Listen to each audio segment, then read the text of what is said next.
ஐயா வணக்கங்க ஐயா. மணி சார் வணக்கம். வணக்கம் ஐயா. கும்பாபிஷேகம் அருள்மிகு மகாசக்தி குபேர வாராகி அம்மனோட கும்பாபிஷேகம் நடக்கிறதுக்கு செப்டம்பர் 17 கிட்டத்தட்ட மிகப்பெரிய ஒரு கால்ஸ் வந்துகிட்டே இருக்குங்க ஐயா.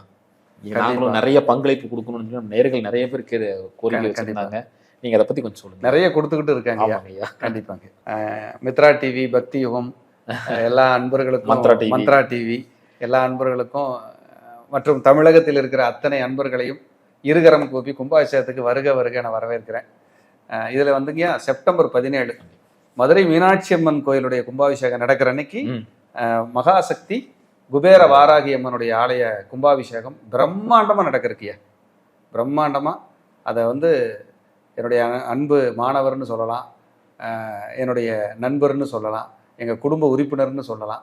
அப்படிப்பட்ட ஒரு ஏழை மாணவர் அவருக்கு வாராகி அனுகிரகம் செய்து இந்த ஆலயத்தை ரொம்ப சிரமத்தின் அடிப்படையில் பொதுமக்களுடைய ஒத்துழைப்பில் வந்த டொனேஷனில் அந்த ஆலயத்தை உருவாக்கியிருக்கார். மெல்ல மெல்ல மெல்ல மெல்ல மெல்ல உருவாக்கி இன்னைக்கு கும்பாபிஷேகத்துக்கு வந்துருச்சு. செப்டம்பர் 17 இன்னொரு 40 நாள் இருக்குது. இந்த வீடியோ பண்ணுற நாள்லேருந்து ஒரு 40 டேஸ் இருக்குன்னு. இந்த கும்பாபிஷேகத்துக்கு நிறைய பேர் பொருளுதவி, நிதியுதவி செஞ்சுருக்காங்க, செய்யறக்கா சொல்லியிருக்காங்க. அவங்க எல்லாருக்குமே இந்த நேரத்தில் நான் நன்றி சொல்ல கடமைப்பட்டிருக்கிறேன். உண்மையிலேயே உங்களுடைய ஒத்துழைப்பு இல்லைன்னா இது நடக்கிறதுக்கு வாய்ப்பே இல்லை அப்படிங்கிறத நான் மானசீகமாக சொல்லிக்கிறேன். மகாசக்தி குபேர வாராகி அம்மன் 6.25 அடி உயரங்கய்யா, 8 திருக்கரங்களோடு இருக்காங்கய்யா. அவங்களுக்கு இந்த கும்பாபிஷேகம் ஐயா கிட்டத்தட்ட ஒரு மிகப்பெரிய பல ஆயிரம் மக்கள் அந்த இடத்துக்கு வர்றாங்க, கூடுறாங்க அப்படிங்கிறது தான் இதில் ஒரு ஆச்சரிய விஷயமா நான் பார்க்குறேன். அந்த இடங்கய்யா வடக்கு நோக்கி அம்மன். இன்னைக்கு சொல்கிறேன், இது வார்த்தைக்காக சொல்லலை, அங்கே வந்தவங்களுக்கு உணர்வாங்க, தெரியும். அந்த இடத்துக்கு நீங்கள் வழிபட்டுட்டு போகும்போது உங்கள் லைஃப் மாறும். அந்த வாராகியினுடைய ஆசிகள் உங்களுக்கு கிடைக்கும். தேய்பிறை பஞ்சமி, வளர்பிறை பஞ்சமி இரண்டும் விமர்சையாக ஹோமங்களோடு அன்னதானத்தோடு நடைபெற்று கொண்டிருக்கிறது.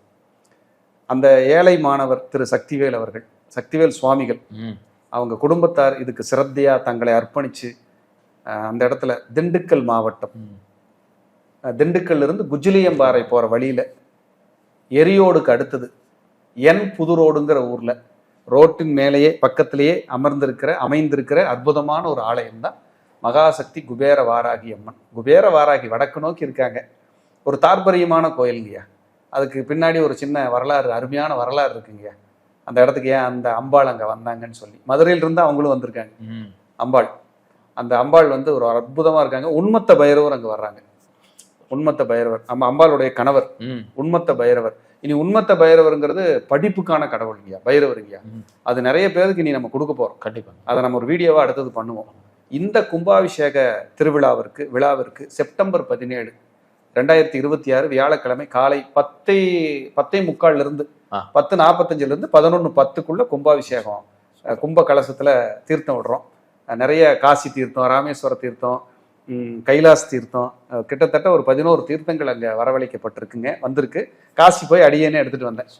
அடியேனே போய் தான் காசியில் எடுத்துகிட்டு வந்தேன். போய் எடுத்துகிட்டு வந்து எங்கள் நண்பர்கள் நாங்கள் எல்லாம் போய் தான் குழுவாக குடும்பத்தோடு போய் தான் நாங்கள் எடுத்துகிட்டு வந்தோம். எடுத்துகிட்டு வந்து அம்பாளுக்காக நாங்கள் கொடுத்துருக்குறோம். ராமேஸ்வரம் போய் நாங்கள் எடுத்துகிட்டு வந்தோம். எடுத்துகிட்டு வந்து கொடுத்துருக்குறேன். இதுவே எனக்கு ஒரு பெரிய கைங்கரியமாக நான் நினைக்கிறேன். இதில் என்ன இதுன்னா, உங்கள் எல்லாரையுமே கும்பாபிஷேகத்துக்கு வர வைக்கிறேன். கண்டிப்பாக நீங்கள் எல்லாரும் வாங்க. இப்பவே நிறைய பங்களிப்பு இருக்கு நிறைய. இன்னும் நான் என்ன சொல்றேன்னா, கும்பாபிஷேகத்துக்கு நாங்களே ஏதாவது பங்களிப்பு பண்ணலாமா அப்படின்னு சொல்லி அவங்களுக்கு மைண்ட்ல இருக்கும். நிச்சயமா பண்ணலாம். ஹோமங்கள் இருக்கு, அன்னதானம் இருக்கு, நிறைய அந்த பேக் போட்டு கொடுக்குறாங்க, அந்த இது பிரசாதம் கொடுக்குறாங்க. கும்பாபிஷேகத்துக்கு நிறைய செலவுகள் இருக்கு. இவ்வளவும் அந்த ஆலயத்தில் இருக்கு. ஏன்னா இது ஒரு பெரிய குடும்பம், அவங்க பெரிய வசதி உள்ளவங்க கட்டலை. ஒரு ஏழை மாணவர் திரு சக்திவேல் சுவாமிகள், அவர் ரொம்ப, நீங்க அவரை போய் பார்த்தீங்கன்னாலே தெரியும் என்னடா இப்படி இருக்கிறாரு, எப்படி இதை பண்ணாங்கன்னு சொல்லுவாங்க. அதுல கடவுளர்களால வராகியினுடைய புண்ணியத்துல எனக்கு ஒரு கைங்கரியம் கிடைச்சது, பங்களிப்பு கிடைச்சது. நாமளும் அது பங்கெடுத்து இந்த கும்பாபிஷேகத்துக்கு என்னென்ன பணிகள், திருப்பணிகளுக்கு நம்மளால முடிஞ்ச கைங்கரியங்கள் என்ன செய்ய முடியுமோ உடல் உழைப்பு எல்லாம் போட்டுக்கிட்டு இருக்கிறோம். இன்னும் அந்த கும்பாபிஷேகத்துல அடியன் ஒரு வாரத்துக்கு முன்னாடியே போறேங்க. 6 கால பூஜை நடக்குது. கும்பாபிஷேகம் வெகு விமர்சையா நடக்குது. எல்லாம் அம்பாளுடைய ஆசி தான், நம்ம கையில் எதுவுமே இல்லைங்க. இந்த கும்பாபிஷேகத்திற்காக நீங்கள் பொருளுதவி, நிதி உதவி எது அளிக்கணும் அப்படின்னாலும் கீழே டிஸ்கிரிப்ஷனில் அவங்களோட ட்ரஸ்ட் அக்கௌண்ட் நம்பரும் ஜிபே நம்பரும் இருக்கும், கான்டாக்ட் நம்பரும் இருக்கும். நீங்கள் கான்டாக்ட் பண்ணி உங்களால் முடிஞ்ச கைங்கரியங்களை, ஏன்னா வாராகி கைங்கரியத்துக்கு நீங்கள் பங்கெடுக்கிறது அவ்வளவு சிறப்பு. ஏன்னா நிறைய பேர்த்துக்கு கடன், எதிரி, சூன்ய தோஷம், நெருக்கடி, இது மாதிரி நிறைய நம்ம பார்த்துருப்போம். ஒரு வாய்ப்பாக கூட ஒரு வாய்ப்பாக எடுத்துக்கலாம். இது அதனால தான் சொல்கிறேன், இது வந்து வாய்ப்பாக எடுத்துக்கிட்டு நீங்கள் பங்களிக்கலாம். கண்டிப்பாக அப்படி பங்களிப்பு செய்யும்போது அந்த அன்னையின் பேரருள் உங்களுக்கும் உங்கள் குடும்பத்தாருக்கும் நிச்சயமாக பரிபூர்ணமாக கிடைக்கட்டும் சொல்லி உங்கள் எல்லாத்தையும் கும்பாபிஷேகத்தில் அடியேனும் சந்திக்கிறேன். எல்லாரும் வாங்க, கும்பாபிஷேகத்தில் மீட் பண்ணுவோம். மாபெரும் அன்னதானம் காலையில் 9 மணிலேருந்து ஈவினிங் வரைக்கும் இருக்கும். நிறைய பல ஆயிரம் பேர் வருவாங்கன்னு எதிர்பார்க்குறேங்கய்யா. நிறைய பேர் டொனேஷன், ஃபுட்டுக்கு எல்லாத்துக்குமே கைங்கரியத்துக்கு ஏற்றுக்கிட்டு இருக்காங்க. நீங்களும் செய்யுங்க. உங்கள் எல்லாரையும் நானும் ஆலயத்தில் சந்திக்கிறேன். ரொம்ப சந்தோஷம். நன்றி, வணக்கம், வாழ்க வளமுடன்.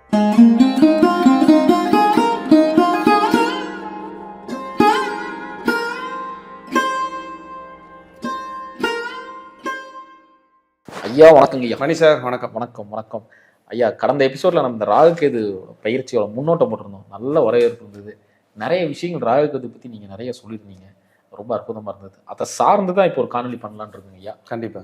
கால சர்ப தோஷம், இது நிறைய பேர் நம்ம கேள்விப்பட்டிருப்போம். மேலே வந்து இது வந்து சாபமா இல்லை வரமா அப்படின்னு சொல்ல தெரியல. ஏன்னா அந்த அளவுக்கு சில பேருக்கு, நிறைய பேருக்கு வாட்டிங் எடுக்குது, சில பேருக்கு யோகத்தையும் தருது. அது எப்படி இது யோகத்தை தருது, அது எதனால இந்த ராகுகேதுகள்னால சில பேருக்கு நிறைய விஷயங்கள் மாற்றி தராங்க. சரி, இதை பற்றி கொஞ்சம் சொல்லுங்க. கட்டாயம். மித்ரா டிவி அன்பர்களுக்கு என் அன்பான வணக்கம். கால சர்ப தோஷம் அப்படின்னா என்ன அப்படின்னா, சர்பங்கள் அப்படின்னாலே ராகு கேது. ராகு கேதுக்கு நேரம் ஒரு கோடு போட்டிங்கன்னா உங்கள் ஜாதகத்தில், அதுக்காக எடுத்து கோடு போட்டுறாதீங்க, கோடு போடுற மாதிரி மைண்டில் வச்சுக்கிங்க. ராகு கேதுக்கு இடையில ஒரு கோடை போட்டு அந்த ராகு கேது அச்சு இருக்குல்ல, அதுக்குள்ள எல்லா கிரகங்களும் அடங்கிருச்சுன்னா, இப்படியோ இப்படியோ ராகு கேது அச்சுக்குள்ள எல்லா கிரகங்களும் உள்ள அடங்கிருச்சுன்னா இதுதான் கால சர்ப தோஷம். இந்த கால சர்ப தோஷம் என்ன பண்ணும் அப்படின்னா, ரொம்ப போராட்டத்தை கொடுத்து தான் போதும்டா சாமின்னு நினைக்கும் போது கடைசி விளிம்பில் வெற்றியை கொடுக்கும். வாழ்க்கையில நீங்க என்னென்ன கஷ்டம் துன்பம் எல்லாம் படக்கூடாதோ அத்தனையும் பட வச்சு உங்களை செதுக்குன்னு செதுக்கி கஷ்டத்தை, துன்பத்தை, வேதனைய, மன அழுத்தத்தை, பிரச்சனையை அள்ளி கொடுத்து வாழ்க்கைனா என்னன்னு புரிய வச்சு உங்களை செதுக்கி ஒரு சாதாரண கல்லா இருக்கிற உங்களை தெய்வமா மாத்துற ஒரு வேலையை தான் கால சர்பதோஷம் செய்யுது. அது ஒரு வகையில என்னைய பொறுத்தளவுக்கு சாபம் இல்லை, வரம்தான். ஏன்னா நீங்க எப்படி உங்களை உருவாக்கிக்கலாம் அப்படிங்கிற மிகப்பெரிய ஒரு மிலிட்ரி ட்ரைனிங்கை கொடுக்குது, பெரிய ட்ரைனிங்கை கொடுக்குது லைஃப்ல. ஆனா அவ்வளவு வெறுப்புகளையும் அவ்வளவு போராட்டங்களையும் அவ்வளவு சகிப்புத்தன்மைகளையும் நீங்க சந்திக்க வேண்டிய கட்டாயத்துல தான் இருப்பீங்க. இந்த கால சர்பதோஷம் 33 35 வயதுக்கு அப்புறம் தான் உங்களோட லைஃபே ஆரம்பிக்கும். ஆமா, ஆணா இருந்தாலும் பொண்ணா இருந்தாலும் 100 வயசை 3ஆ பிரிச்சிருவோம். 33 ஃபர்ஸ்ட் ஆஃப் வந்து முதல் பகுதியை உங்களை வந்து ஒண்ணுமே பண்ண விடாது, உங்களை ஒரு உலுக்கிட்டு தான் விடும். நீங்க அதுக்காக படுற வேதனை, இழந்த இழப்புகள், சந்தித்த அவமானங்கள், படுகின்ற வேதனைகள், அடைகின்ற நெருக்கடிகள், இதற்கு அளவே இருக்காது. அப்படி போட்டு உங்களை உழுக்கும். ஆனா சாதனையாளர்களா மாத்துமா அப்படின்னா நிச்சயமாக மாற்றும். உங்க சக்திக்கு என்ன லெவல்ல இருக்கிறீங்களோ அதுல நீங்க சாதிச்சே திரும்பீங்க. இப்படி காலசர்ப தோஷத்துல சாதிச்சவங்க யாராவது 2 பேரை சொல்ல முடியுமா சார் அப்படின்னா, நமது இந்திய திருநாட்டில் மிகப்பெரிய தொழிலதிபராக இருக்கின்ற மதிப்பிற்குரிய திருபாய் அம்பானி அவர்கள், அம்பானி அவர்கள், அதுக்கப்புறம் விளையாட்டில் கிரிக்கெட்டோட கடவுள்னு வர்ணிக்கக்கூடிய மதிப்பிற்குரிய திரு சச்சின் டெண்டுல்கர் அவர்கள். இவங்களுக்கெல்லாம் இந்த தொந்தரவு இருந்துருச்சு. அவங்க படாத கஷ்டமோ துன்பமோ இல்லை. எவ்வளவோ பட்டு இன்னைக்கு உலக புகழ் இருக்காங்க, பெரிய பெயரோடு உட்காந்துருக்காங்கன்னா அதுக்கு இது ஒரு காரணம்.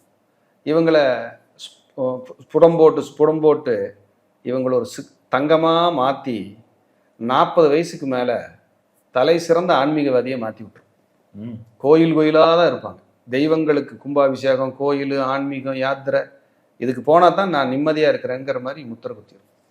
இந்த காலசர்ப தோஷம் இருந்தால் என்ன சார் இருக்கும் அப்படின்னா, நீங்கள் எப்போவுமே ஒரு தனிமையாக இருக்கிற மாதிரி ஃபீல் பண்ணுவீங்க. உங்களால் பூர்வீக சொத்தோ மற்றவங்க கொடுக்குற காசையோ உங்களால் அனுபவிக்க முடியாது. அந்த பணமோ சொத்தோ புகழோ எல்லாம் நீங்கள் உருவாக்கினதாக இருக்கும். போராடி போராடி நான் தான் உருவாக்கினேன் அப்படிங்கிற மாதிரி தான் இருக்கும். மற்றவங்களால் எனக்கு இது கொடுக்க முடியல, பண்ண முடியல அப்படிங்கிற மாதிரியான ஒரு அமைப்பு. அதுக்கப்புறம் சுயமாக சிந்திச்சு யோசித்து தட்டு தடுமாறி கீழே விழுந்து மேலே எந்திரிச்சு ஓடுற எல்லாத்துக்கும் இது இருக்கும். தனிமை உணர்வு, சுயமான முன்னேற்றம், சொந்த உழைப்பினால் மட்டுமே சொத்துக்களை சேர்க்கின்ற யோகங்கள், சமுதாயத்தில் 35 வயதுக்கு மேல் அசாத்திய புகழ், அசாத்திய வளர்ச்சி, அசாத்திய வெற்றி. இதை பூராமே இந்த காலசர்ப தோஷம் கொடுத்துரும். சரி சார், இது தோஷமா இல்லை யோகமா அப்படின்னு நான் எப்படி சார் தெரிஞ்சுக்கிறது அப்படின்னா, உங்கள் ஜாதகத்தில் எல்லா கிரகங்களும் ராகுவை போய் தொட்டுச்சுன்னு வைங்க, காலசர்ப தோஷம். அப்படியே இந்த மூமெண்ட்டில் போய் போய் போய் கடைசியாக ராகுவை போய் எல்லா கிரகங்களும் டச் பண்ணுறதுக்கு மாதிரி ஒரு ஃபீல் இருந்ததுன்னா இது தோஷம். கேதுவை போய் எல்லா கிரகங்களும் தொடுதுன்னு வைங்க, இது யோகம். இதுதான் சார் சப்ஜெக்ட், இதுதான் மெயின் கண்டென்ட். உங்கள் ஜாதகத்தை எடுத்து பார்த்துக்குங்க, ராகு கேதுக்குள்ளே உங்களுக்கு கிரகம் இருக்கான்னு பாருங்கள். ராகுலிருந்து ஆரம்பித்து எல்லா கிரகங்களும் தொடர்ந்து போய் கேதுவுக்கு தொட்டுச்சுன்னா யோகம்னு வச்சுக்கோங்க. கேதுவிலிருந்து ஆரம்பித்து எல்லா கிரகங்களும் போய் ராகுவை தொட்டுச்சுன்னா தோஷம்னு வச்சுக்கோங்க. நீங்கள் ஃபஸ்ட்டு தோஷமாக இருக்கீங்களா யோகமாக இருக்கீங்களா நீங்களே முடிவு பண்ணிக்கோங்க. கிளாரிஃபிகேஷன் செல்ஃபாக நீங்களே டிசைட் பண்ணிக்கங்க. நீங்கள் ஜோசியர்கிட்ட போகிறதும் போகாது அப்புறம். ஓ, நான் யோகத்தோடு தான் இருக்கேன், ஐயோ ராகுவை போய் எல்லா கிரகங்களும் தொடுது, நான் தோஷத்தோடு இருக்கேன், சரி எனக்கு ஏதாவது தீர்வு இருக்கா சார் அப்படின்னா ஒரே மருந்து, அரும் மருந்து காளகஸ்தி. நேராக நீங்கள் இப்படி நான் இந்த சொன்ன என்ன கண்டிஷனில் இருந்தாலும் நீங்கள் காலசர்ப தோஷம்னாலே 33 35 வயசு வரைக்கும் எவ்வரி இயர் ஒரு தடவை நீங்கள் நேராக ஒரு சண்டே அன்னைக்கு போய் அங்கே ஒரு சர்ப சாந்தி பண்ணிவிட்டு நிவர்த்தி பண்ணிவிட்டு வாங்க. 500 தான் பணம் கட்டினீங்கன்னா அவங்க எல்லா பூஜை பொருள்களும் கொடுக்குறாங்க. நீங்கள் பண்ணிவிட்டு ட்ரெயின் ஏறி ரிட்டர்ன் வந்துடலாம். நீங்கள் அதிகபட்சமாக உங்களுக்கு ஒரு 2000 ரூபா கூட செலவாகாது. ஆனால் உங்கள் வாழ்க்கையில் மிகப்பெரிய வளர்ச்சியும் வெற்றியும் முன்னேற்றத்தையும் அது கொடுத்துரும். இந்த தோஷத்தினால ஆரோக்கியத்தில் எதாவது பிரச்சனை உண்டாகுமா சார்? எல்லாமே பிரச்சனையாங்கிறேன் நான். ஆரோக்கியம் மட்டும் இல்லை, சர்ஜரி நடக்கும், மன அழுத்தம் வரும், தூக்கம் இருக்காது, எல்லாத்துக்கு மத்தியிலையும் நீங்கள் தவறானவராக தெரிவிங்க. நீங்கள் நல்லா நிறைய செய்வீங்க, அம்மா அப்பாவிலிருந்து இந்த தவறு ஸ்டார்ட் ஆயிரும். என் மகன் சரியில்லை, என்னை பார்க்கறது இல்லைன்றவாங்க, எல்லாம் வாங்கி சாப்பிட்டு அம்மா அப்பாவிலிருந்து இந்த தொடர்ந்து ஸ்டார்ட் ஆகும் இந்த பிரச்சனை. நீங்கள் பொண்டாட்டி பிள்ளைகளுக்கு செஞ்சீங்கன்னா கூட அங்கேயும் ஒரு குற்றம் இருக்கும். அப்புறம் நான் கொடுத்து கொடுத்து சிவந்த கரங்கள், ஆனால் பிரயோஜனம் இல்லை, என்னடா லைஃப் அப்படிங்கிற மாதிரி இருக்கும். நீங்கள் இவங்க எல்லாமே ஆன்மீகத்தை நோக்கி பயணிக்க பயணிக்க இந்த காலசர்ப தோஷத்தினுடைய வீரியத்தை குறைத்து கொண்டே இருக்கலாம். ஏன்னா ராகு கேது விஷம் சார். இதில் கேது கூட ஒரு மெடிசன் சார், மருந்தா ஒரு அமிர்தமாக போயிடும் சார். அதீத விஷம் அப்படின்னா ராகு தான் சார். இந்த ராகு இருக்கிறாரே சாதாரண விஷம் கிடையாது. 1000 டன் விஷம். எவ்வளவு? 1000. என்ன பண்ணுவீங்க? அதில் எத்தனையோ பேர் ராகு திசை மெண்டலாகி ஓடி இருக்காங்க சார். பிரம்மாண்டம். பிரம்மாண்டத்தை நோக்கி தப்பு தப்பாக முடிவெடுத்து பேராசைக்காக வாழ்ந்து நம்ம போய் தன்னைத்தானே அழித்து கொள்கின்ற நபர்களை பார்க்கிறோம். கேது திசை வந்துச்சுன்னு வைங்க, முதல்ல உங்களை துண்டிச்சிருவார். சமுதாய உலக வாழ்க்கையிலிருந்து துண்டிச்சு கொண்டு போய் தனியாக போட்டுருவார் சார். ஞானத்தை கொடுப்போம். ஆமாங்க, தனியாக போய் இருப்போ. நீ உன்னை யாராவது கூட பேசு பார்ப்போம். நீ யாரு கூடயுமே உங்களுக்கு பேச பிடிக்காது கேது திசையில். என்னை ஆளை விட்டுருங்க, நீங்களே இமயமலையில் போய் கொடியை நட்டுக்குங்க, என்னை ஆளை விட்டீங்கன்னு நீங்கள் நல்லா இருப்பீங்கன்னு போய் எங்காவது ஒரு கோயிலில் தனிமையாக உட்காந்துட்டு எங்கே திருவண்ணாமலை போயிடலாமான்னு தோணும். மலை அடிவாரத்தில் உட்காந்துட்டு கேது திசையில் ஞானிகளோட தரிசனத்தை வாங்கிட்டு உறவுகள்கிட்ட இருந்து துண்டிச்சு பாருங்களேன். கேது திசை நடக்கிறவங்களுக்கு எல்லா உறவுகளுமே துண்டிக்கிறத கண்கூட பார்க்கலாம். ஃப்ரெண்ட்ஸ்ல இருந்து ஏரியா விட்டு மாறிடுவாங்க, அவங்களே விலகிடுறாங்க சார். அவங்களே விலகி போயிடுறாங்க. அவங்க விலகி போனா தான் அவங்களுக்கு நிம்மதி. கடைசி ஒரு கட்டத்தில் இந்த கேது திசை நடக்கிறவங்க என்ன பண்ணிடுறாங்கன்னா, உழைப்பு தான் உண்டு, தான் வேலை உண்டு, உடல் ஆரோக்கியத்தை பார்த்துட்டு மனதளவில் தெம்பை ஏற்படுத்திக்கிட்டு அடுத்த லைஃப் ஸ்டைல் சுக்கிரனுக்கு தயாராகிடுறாங்க. இதை கேது கொடுக்குற அசாத்திய ஞானம். மனிதர்களை படிக்க வைக்கிறார்ல கேது, சாதாரண விஷயமா? புத்தகம் படிக்கிறது அப்புறம், மனுஷனே படிக்கிறது சாதாரண விஷயம் இல்லை. அது கேதுனால மட்டும்தான் முடியும். கேது வரும்போது தான் ஒரு டிசைட் பண்ணுவீங்க, இந்த உணவு சாப்பிடக்கூடாது, இந்த இடத்துக்கு போகக்கூடாது, இவங்களோட பழகக்கூடாது, இவங்களோட இருக்கக்கூடாதுங்கிற ஞானத்தை கேது மட்டும்தான் கொடுக்க முடியும். அதுதான் ஆன்மீக பூமியான திருவண்ணாமலைக்கு போக சொல்லிடுறேன். கேது நடந்துச்சுன்னா அங்கே சரணாகதி அடைங்கன்னு சொல்கிறேன். ஸோ அப்படியெல்லாம் நம்ம பேசிக்கிட்டு இருக்கிறோம், பண்ணிகிட்டு இருக்கிறோம். அப்போது ஒரு காலசர்ப தோஷம் என்பது ஒரு மனிதனை தயார் நிலைப்படுத்தி சிற்பி போல் அந்த இறைவன் உங்களை செதுக்கி உங்களையுமே ஒரு இறைவனாக மாற்றி இந்த பூவுலகில் மதிப்புமிக்க நபராக உங்களை வாழ்வதற்கு தயார் செய்கிறார் என்றால் அது மிகையே இல்லை. 40 வயசுக்கு மேலதான் அந்த ஒரு 35 35+. அதுக்கு மேலதான் நீங்க யாருன்னு உங்களுக்கு புரியும். நீங்க என்ன பண்ண போறீங்க வாழ்க்கைக்காகன்னு உங்களுக்கு நீங்க அப்பதான் முடிவே எடுக்க முடியும். அது வரைக்கும் உங்களை கட்டி போட்டுரும், எதுவும் நிமிரவே முடியாது. நான் தொழில் செஞ்சேன், வேலைக்கு போனேன், படித்தேன், என்ன வேணாலும் சொல்லிக்கலாம். உங்க ஒரு எல்லை விட்டு தாண்ட விடாது சார்.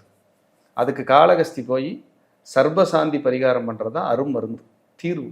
இதை செய்து என் அன்பு மக்கள், வாடிக்கையாளர்கள், என்னுடைய மித்ரா டிவி பார்க்குறவங்க, நம்முடைய பக்தி சேனல் பார்க்குறவங்க எல்லாருக்கும் நல்ல அருமருந்தாக இந்த பரிகாரம் அமையும். இந்த பதிவு வந்து மிக பயனுள்ள காணொலியாக அமையும் என்பதை சொல்லி மீண்டும் ஒரு நல்ல பதிவில் சந்திக்கிறேன் மணி சார். நன்றி, வணக்கம், வாழ்க வளர்க. நன்றி.